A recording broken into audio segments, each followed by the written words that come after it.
د طالبانو مشر ته منسوب غږیز پیغام وایي ظالم حکومت بقا نه لري. خلک وایي طالبان ظلم او بې عدالتي کوي.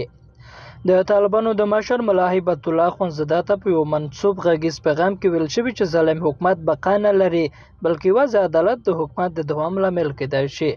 د بغلان د اصطلاح ولسوالۍ اوسیدونکی نواب پیکان له ازادۍ راډیو سره په خبرو کې ادعا وکړه چې څو میاشتې وړاندې طالبانو د ده پر کور برید وکړ او د ورور محمد شهاب اندرابي چې په فراه ولایت کې د خاصې قطعې پخوانی مرستیال و د کورنۍ تر مخ په ډزو وواژه. د تیر جمهوري نظام د پوځیانو او دولتي کارکونکو د خپلسرو نیولو، شکنجې، له درکه کېدو او وژلو ادعاوې په داسې حال کې مطرح کېږي چې د طالبانو مشر ملا هیبت الله اخندزاده د عدالت پر بنسټ د حکومت پر حاکمیت ټینګار کوي.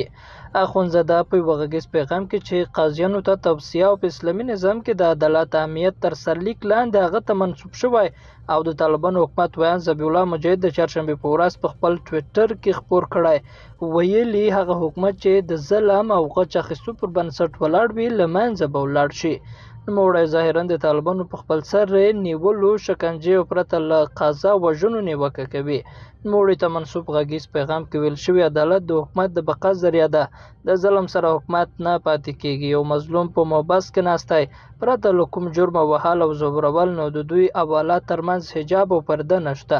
که عدالت و بیا بقا وي او که عدالت نه و بیا نو ظلم پیدا شي، خودخواهي پیدا شي، مرګونه پیدا شي، انتقامونه شروع شي. بې له محکمې وژنه وشوې هغه ملک تباه کېږي.